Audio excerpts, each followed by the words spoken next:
များကြီးညှိယူရတယ်အိမ်အောင်ပြုဖို့ဆိုတာတကယ်တော်တော်ခက်ခဲတာသိလားလွယ်လေးအချစ်တစ်ခုတည်းနဲ့အရာအလုံးကမပြည့်စုံဘူးဆိုတာကိုလေ10 နှစ်ဖြတ်တန်းခဲ့တဲ့ချစ်သူတန်းတဲ့ relationship 10 နှစ်ဖြတ်တန်းခဲ့တယ်အမတို့ living together နေကြတာပေါ့နော်ဆိုတော့အိမ်တော်မင်္ဂလာဆောင်ဖြစ်တာဒီကိုပတ်စံလေးနဲ့ကိုဆောင်တာစုဆောင်ပြီးတော့မှကိုပတ်နေနဲ့ကိုဆောင်ဖြစ်တာဒီလွန်ခဲ့တဲ့2 နှစ် 3 နှစ်ကမှဆောင်ဖြစ်တာ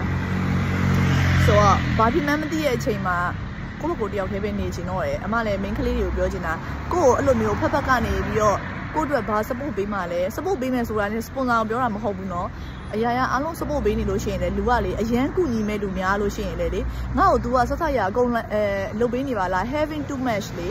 having too much ဖြစ်သွားလို့ရှိရင်အဲ့လူကလေဘာမှသုံးစားမရတော့ဘူးအရာရာအားလုံးကိုယောက်ျားဖြစ်စေမိန်းမဖြစ်စေဘောနော်အကုန်လိုက်လုပ်ပေးနေရဲ့သိရမလားမိန်းမအကုန်လိုက်လုပ်နေရဲ့ယောက်ျားကလည်းအကုန်လိုက်လုပ်ပေးနေရဲ့ဆိုလို့ရှိရင်အဲ့လုပ်ပေးရဲ့လူကဘာမှမဖြစ်ပဲနဲ့ဂယုစိုက်ခံရတဲ့လူကကြာတဲ့အခါမှာဘာဖြစ်သွားလဲသုံးစားမရတော့ဖြစ်သွားတတ်တယ်အဲ့လိုဆိုတော့အမတို့ကကိုယ့်ဘက်ကိုရက်တည်နိုင်လေအကောင်းဆုံးပဲကိုယ့်ဘက်ကိုfinancial ဘိုင်းတော့၎င်းအဖက်ဖက်က independence ဖြစ်ပြီးတော့ strong ဖြစ်တာဒီအကောင်းဆုံးပဲမိမအနေနဲ့လေအမကတော့အဲ့ဒါကိုပို့ပြီးတော့အားပေးတယ်ဒီဘက်နိုင်ငံတွေမှာလည်းကြည့်လိုက်ရင်ခြေမိုးပြီးတော့ကိုယ့်ဘက်ကိုရှာကိုယ့်ဘက်ကိုတုံတောက်ပပြီးလှပနေပြီးနေကြတာမိမတွေကလေအသက်အရွယ်ဘယ်လောက်ပဲဖြစ်ဖြစ်ငငယ်ကြီးကြီး40 50အထိအဲ့လိုမျိုးပဲနေကြတာအမကိုတကိုတွေတခါရအောင်မှတာဝန်မယူနိုင်တဲ့ခက်ကာလာအနေထားကြီးမှာအိမ်အောင်ပြုဖို့ဆိုတာကတော်တော်စဉ်းစားဖို့လိုတယ်ပြီးတော့အသက်အရွယ်ပိုင်းခြားရတော့သူ့ရဲ့ financial ဘယ်လောက်တောင်းနေလဲသူ့ရဲ့ပညာရည်ချင်းသူ့ရဲ့အတွေးခေါ်ယူဆသူ့ရဲ့ character သူ့ရဲ့ lifestyle အဲ့ဒါတွေအများကြီးကိုညှိယူနေရမှာဒီအခုခေတ်မှာတော်တော်လေးဟိုလေဘဝအတွက်အရန်ကို struggle လုပ်ပြီးရုန်းကန်နေရတာဘယ်နိုင်ငံမှာမဆိုလေဘယ်နိုင်ငံမှာမဆိုပါမြန်မာနိုင်ငံမှာမဖြစ်ဖြစ်အခြားနိုင်ငံမှာဖြစ်ဖြစ်တိုးတက်စင်နိုင်ငံတွေမှာရောတိုးတက်ပြီးသားနိုင်ငံတွေမှာရောပေါ့နော်အားလုံးကအရန်ရုန်းကန်နေရတဲ့ခါကျတော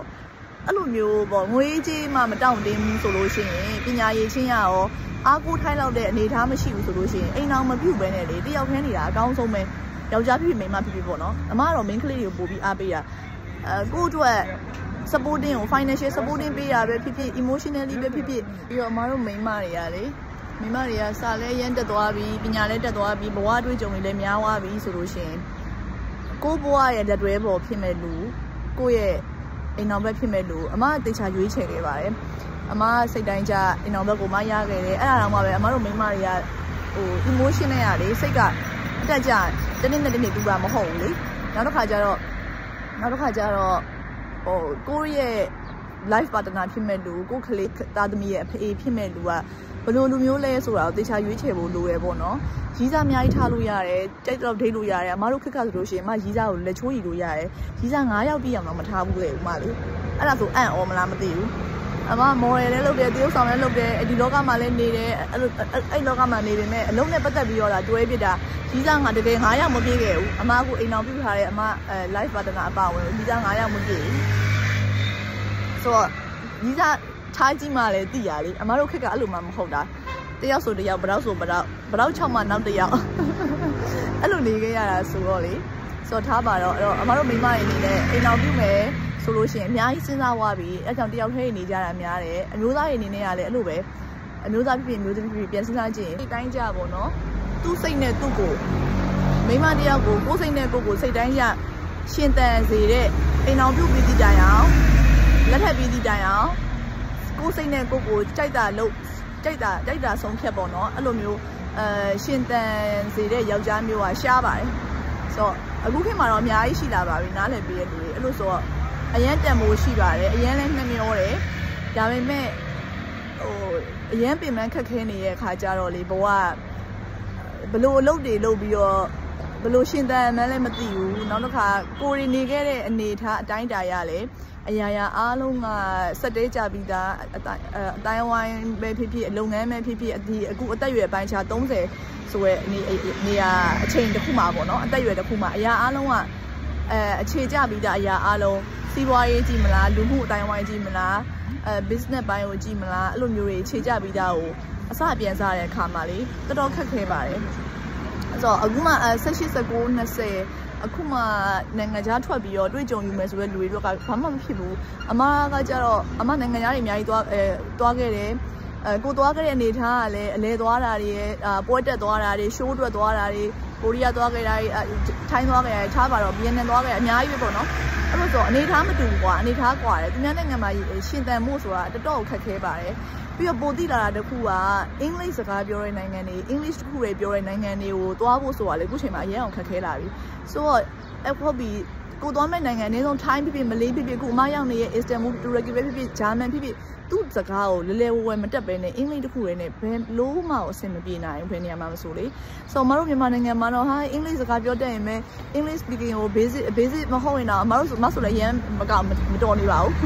intermediate ပဲရှိတယ်ဆိုတော့ advanced လောက်ထိလည်းအရင်မလိုအပ်ဘူးဒီဘက်နိုင်ငံတွေမှာလေဆိုတော့ဘာသာစကားကို2မျိုး3မျိုးလောက်တက်ထားမှပြီးတော့ကိုသွားမဲ့နိုင်ငံရဲ့ဘာသာစကားကိုကျွတ်ကျွတ်ချင်းပြောတဲ့သမင်းစားရည်တော့ပြောတတ်နေမှလည်းအဆင်ပြေပါလောက်ကင်ခွင့်လန်းရလေအဲ့လိုဆိုတော့ဘာလို့ကွဲခဲ့လဲဆိုလို့ရှိရင်မခံစားနိုင်တော့လို့ကိုယ်နိုင်ငံမှာတော့တခါမှမလုပ်ဘူးတဲ့အလုပ်တွေကိုလုပ်ပြီးတော့သူများရဲ့အနေခံအော်ခံပညာမတက်တဲ့လူတွေအဲ့လိုမျိုးခံစားချက်တွေနဲ့ဆိုတော့လေအရင်ကိုတော်မှခံရခက်တာဆိုတော့ကိုချစ်တဲ့လူကိုအဲ့လိုမျိုးမမြင်စေချင်ဘူးကိုချစ်တဲ့လူကိုအဲ့လိုအရန်ခင်ခက်ခဲပင်ပန်းဆိုတာရှင်သန်နေရတာဟိုသူများအနေခံပြီးနေရတာကိုရီးယားအဲ့လိုဘဝနဲ့နေခဲ့တာမှမဟုတ်တာဆိုတော့ကိုပဲတင်းကြီးခံလိုက်တော့မယ်အဲ့ဟာကိုထပ်ပြီးတော့ရှစ်ဆက်မတိုးချင်တော့အဲ့ဒါကြောင့်မို့လို့ပဲတယောက်တည်းနေဖို့ဆုံးဖြတ်လိုက်တာအဲ့ဒါဒီအရန်ခံစားရမယ်ဆိုတာကိုလည်းအခုကိုယ်တိုင်သိရတစ်ဖက်လူလည်းအမရဲ့ life partner ဖြစ်တဲ့အကိုလည်းအရန်ကိုထိကြိုက်ကြေကိုလည်းခံစားရတယ်နေရထိုင်ရအဆင်ပြေမှာမဟုတ်ဘူးဘာလို့လဲဆိုတော့10နှစ်လုံးတယောက်ကိုတယောက်ခရီးသွားဘာသွားလွဲပြီးတော့10နှစ်လုံးတယောက်ကိုတယောက်ဟိုအိမ်သာတက်ချိန်အိမ်သာထဲဝင်တဲ့တစ်ချိန်ပဲဟိုအတူတူမရှိရပါတော့အလုပ်သွားဘာသွားတချင်းဆိုပွဲတွေသွားဆိုလို့ရှိရင်အမြဲအတူတူရှိခဲ့တာဆိုတော့လေခက်ခဲပါတယ်သူကတော့အဆုံးထိလက်မလုပ်ခဲ့ပါဘူးအမကိုမစွန့်လွတ်ခဲ့ပါဘူးအများကြီးလည်းခွင့်လွတ်ခဲ့ပါတယ်အများကြီးလည်းမိမတယောက်အနေနဲ့လွတ်လပ်နဲ့ပေါ့ပ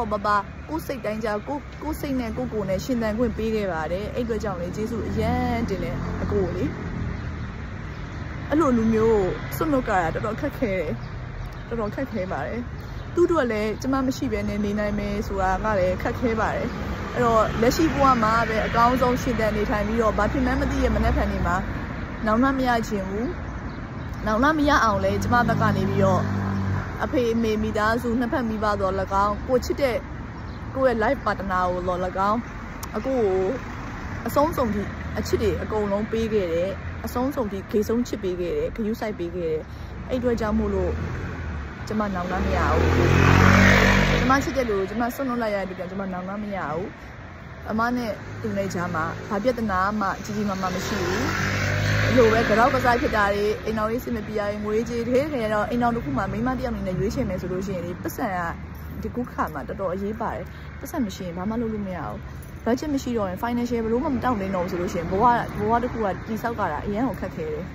အားကိုးထိုင်းလောက်တဲ့အနေအထားမရှိဘူးဆိုလို့ရှိရင်အိမ်တော်မပြုတ်ပဲနဲ့လေတယောက်ခဲနေတာအကောင်းဆုံးပဲယောက်ျားဖြစ်ဖြစ်မိန်းမဖြစ်ဖြစ်ပေါ့နော်အမကတော့ main ကလေးတွေကိုပို့ပြီးအားပေးတာကိုယ့်အတွက် supporting ကို financial supporting ပေးရပဲဖြစ်ဖြစ် emotionally ပဲဖြစ်ဖြစ်အမဆိုလို့ရှိရင်အမအမျိုးသားအကိုကအမရဲ့ life partner အကိုက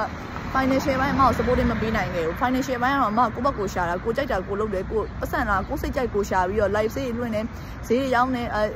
ကုမ္ပဏီတစ်ခုမှလည်းလုပ်တယ်အခြားအင်ဒိုနီးရှားလုပ်သေးတယ်အဲ့လိုမျိုးကိုစိတ်ကြိုက်ကိုရှာပြီးတော့ကိုစိတ်ကြိုက်ကိုသုံးတာပေါ့နော် financial ဘိုင်းတော့သူမထောက်ပံ့ပေးနိုင်ပေမဲ့ဘာတော့လုံးတင်တယ်ဘာတော့မလုံးတင်ဘူးဆိုတော့ instruction လေးတွေပေါ့နော်အဲ့ဒါလေးတွေကို emotionally support အများကြီးပေးခဲ့ပါတယ်ဆိုတော့ perfect ဖြစ်တဲ့လူဆိုတာတော့မရှိဘူးပေါ့နော်လူဆိုတာဘယ်သူမှ perfect မဖြစ်နိုင်ဘူးအဲ့တော့တက်နိုင်ဆုံးတော့ emotionally support ရော financial ဘိုင်း support ရောပေးနိုင်တဲ့ယောက်ျားမျိုးကိုတွေ့မှပဲအိမ်အောင်ပြုတာတော့ပိုကောင်းတယ်ဆိုတော့ perfect ဖြစ်တဲ့လူကတော့မရှိပါဘူးအမားတို့ကိုယ်တိုင်လည်းမိန်းမတွေကိုယ်တိုင်လည်း perfect ဖြစ်မနေဘူးလေကိုပြန်ကြည့်တယ်ကိုက perfect ဖြစ်နေရမဟုတ်ဘူးလေအဲ့လိုဆိုတော့ဒါပေမဲ့အတက်နိုင်ဆုံးတော့လေဟိုခုနလိုပေါ့3-4-5ခုအဖက်ဖက်ကစဉ်းစားလို့ရှိရင်တစ်ခုနှစ်ခုလောက်ပဲချိုးရင်းချက်ရှိရဲဆိုတဲ့လူမျိုးကိုပေါ့နော်ကိုနဲ့ကိုက်ညီမဲ့လူမျိုးကို type လဲတူတယ် mindset လဲတူတယ်နောက်ကအမောက်ဆို type ကောတူတယ် mindset လဲတူတယ် education mind လဲတူတယ်အကုန်တူတယ်ဒါပေမဲ့ perception မတူခံယူချက်သိမတူချိုးနေရတယ်ပါလေပတ်စံစီးပွားရေးရှာတဲ့အမြင်တော်၎င်းလောက်ရတဲ့အလုပ်လည်းမတူလာတဲ့ခါကျတော့ဒါတော့အမှုပညာသမားချင်းချင်းမို့လို့နော်စီးပွားရေးရှာတဲ့ဘက်ရောက်လာတဲ့ခါမှာအဲ့လိုမျိုးခုနလိုဟို social သိမကြတာတို့ introvert ဖြစ်တာတို့ extrovert ဖြစ်တာတို့အဲ့ဒါတွေကလည်းနည်းနည်းညှိရနိုင်ရခက်လာတာပေါ့နော်အဲ့ဆိုခံယူချက်တွေမတူတော့တဲ့ခါမှာလည်း အခုခေတ်မှာလမ်းခွဲကြတယ်ဆိုတာမထူးဆန်းတော့ပါဘူးเนาะအဲ့လိုဆိုအမတယောက်တည်းလွတ်လပ်စွာအမှန်ပြောရရင်တော့အိမ်အောင်ပြုတ်ပြခဲ့တာဒီအချစ်တစ်ခုတွေကိုကိုးကွယ်ပြီးတော့မပြည့်စုံမင်းနဲ့တုံရကနေစခဲ့တာပေါ့เนาะလွန်ခဲ့တဲ့10နှစ်ကဆိုတော့အခုလည်းမပြည့်စုံပါဘူးဒီလိုပါပဲအခုလိုဘဝလုံးဝဇောက်ထိုးမှုမြော်ဖြစ်ပြီးအစအနေပြန်စရတဲ့အချိန်မှာကိုယ့်ကိုယ်တော်မနှဲရုံးကန်ရှင်တန်ပြီးတော့ကိုယ့်ကိုယ်တော်တာဝန်မနှဲယူနေရတာဆိုတော့လေအဲ့လိုဆိုတော့ယောက်ျားဖြစ်ဖြစ်မိန်းမဖြစ်ဖြစ်ပါမိန်းမတွေ့ရတယ်ယောက်ျားတွေ့ရတယ်ပြောတာမဟုတ်အခုခေတ်မှာဂျန်နာတိတ်မခွဲတော့ဘူးဒါဆိုယောက်ျားဘက်ကစဉ်းစားတော့လေတိဆောက်ခဲ့တာတွေအားလုံးကတယောက်တည်းပြန်နေဖို့ဆိုတာခက်ခဲပါတယ်မိန်းမတယောက်တော့ကလည်းတယောက်တည်းပြန်နေဖို့ဆိုတာခက်ခဲပါတယ်ဆိုတော့ဘာပဲပြောဘာတွေပဲဖြစ်စေကမူအမဘလို့ပဲအမားတွေခိုင်းသုံးမြက်ချက်အမားတွေနဲ့ဒဇိုထိုးတဆောက်ကန်လှုပ်ချင်တာတွေကိုလှုပ်ခဲ့ပါစေအမဘေးမှာအဆုံးထိဘေးနားမှာရှိနေပေးတဲ့အကိုကိုကျေးဇူးအများကြီးတင်တယ်အမကိုခွင့်မလွတ်နိုင်တော့ဘူးလို့ထင်တဲ့ပေါ့နော်မဖြစ်ချင်ပဲဖြစ်ခဲ့တဲ့အမားတွေအများကြီးရှိခဲ့တယ်ပေါ့နော်ဆုံးဖြတ်ချက်အမားတွေအများကြီးရှိခဲ့တယ်အဲ့ဒါတွေကိုသူနားလည်ပေးတယ်သူမခွင့်လွတ်ဘူးထင်တဲ့အရာတွေကိုခွင့်လွတ်ပေးခဲ့တယ်သူကခွင့်လွတ်ပေးသည့်တိုင်အောင်ကိုကရှိမဆက်ချင်တော့ဘူးပေါ့နော်ကိုကလွတ်လပ်ပြန်ပြီးလွတ်လပ်ပဲနေခြင်းပြတ်တန်းခြင်းတော့တယ်စိတ်ပင်မဲ့တံကိုမခံနိုင်တော့ဘူးကိုတယောက်တည်းအောင်မှမနေရုံးကန်ပြီးဘာမှမသိနေတဲ့အချိန်မှာလေအဲ့လိုဆိုတဲ့ခါကျတော့သူ့ကိုစွန့်လွတ်ဖို့လက်လွတ်ဖို့စူးစမ်းခဲ့တယ်အရင်ခက်ခဲပါတယ်အမတို့ living together နေနေကြတာပေါ့နော်ဆိုတော့အိမ်တော်မင်္ဂလာဆောင်ဖြစ်တာဒီကိုပစံလေးနဲ့ကိုဆောင်တာစုဆောင်ပြီးတော့မှကိုပတ်နေတဲ့ကိုဆောင်ဖြစ်တာဒီလွန်ခဲ့တဲ့2နှစ်3နှစ်ကမှဆောင်ဖြစ်တာဆိုတော့ဘာဖြစ်မှန်းမသိတဲ့အချိန်မှာကိုတယောက်တည်းပဲနေချင်တော့တယ်အမလည်း main ကလေးတွေကိုပြောချင်တာကိုကိုအဲ့လိုမျိုးဖက်ကနေပြီးတော့ကိုအတွက်ဘာ support ပေးမှလဲ support ပေးမယ်ဆိုတာနဲ့ sponsor ကိုပြောတာမဟုတ်ဘူးเนาะအရာအားလုံး support ပေးနေလို့ရှိရင်လေလူကလေအရန်ကူညီမဲ့လူများလို့ရှိရင်လေငါ့ကို तू ကဆက်ဆက်ရအကုန်လုပ်ပေးနေပါလား having too much လေ having too much ဖြစ်သွားလို့ရှိရင်အဲ့လူကလေဘာမှသုံးစားမရတော့ဘူးအရာအားလုံးကိုယောက်ျားဖြစ်စေမိန်းမဖြစ်စေဘောနော်ဟာအကုန်လိုက်လုပ်ပေးနေရဲ့သိရမလားမိန်းမအကုန်လိုက်လုပ်နေရဲ့ယောက်ျားကလည်းအကုန်လိုက်လုပ်ပေးနေရဲ့ဆိုလို့ရှိရင်အဲ့လုပ်ပေးရဲ့လူကဘာမှမဖြစ်ပဲနဲ့ဂရုစိုက်ခံရတဲ့လူကကြာတဲ့အခါမှာဘာဖြစ်သွားလဲသုံးစားမရတော့ဖြစ်သွားတတ်တယ်အဲ့လိုဆိုတော့အမတို့ကကိုယ့်ဘက်ကိုရက်တည်နိုင်လေအကောင်းဆုံးပဲကိုယ့်ဘက်ကိုfinancial ဘိုင်းတော့၎င်းအဖက်ဖက်က independence ဖြစ်ပြီးတော့ strong ဖြစ်တာဒီအကောင်းဆုံးပဲမိန်းမတွေအနေနဲ့လေအမကတော့အဲ့ဒါကိုပို့ပြီးတော့အားပေးတယ်ဒီဘက်နိုင်ငံတွေမှာလည်းကြည်လိုက်ရင်ခြေမိုးပြီးတော့ကိုယ့်ဘက်ကိုရှာကိုယ့်ဘက်ကိုတုံတောက်ပပြီးလှပနေပြီးနေကြတာမိန်းမတွေကလေအသက်အရွယ်ဘယ်လောက်ပဲဖြစ်ဖြစ်ငငယ်ကြီးကြီး40 50အထိအဲ့လိုမျိုးပဲနေကြတာအမကတော့အဲ့လိုမျိုးလေး main ကလေးတွေကိုဖြစ်စေချင်တယ်ဆိုတော့အများကြီးစဉ်းစားပြီးမှအိမ်အောင်ပြုပါလို့ပြောချင်ပါတယ်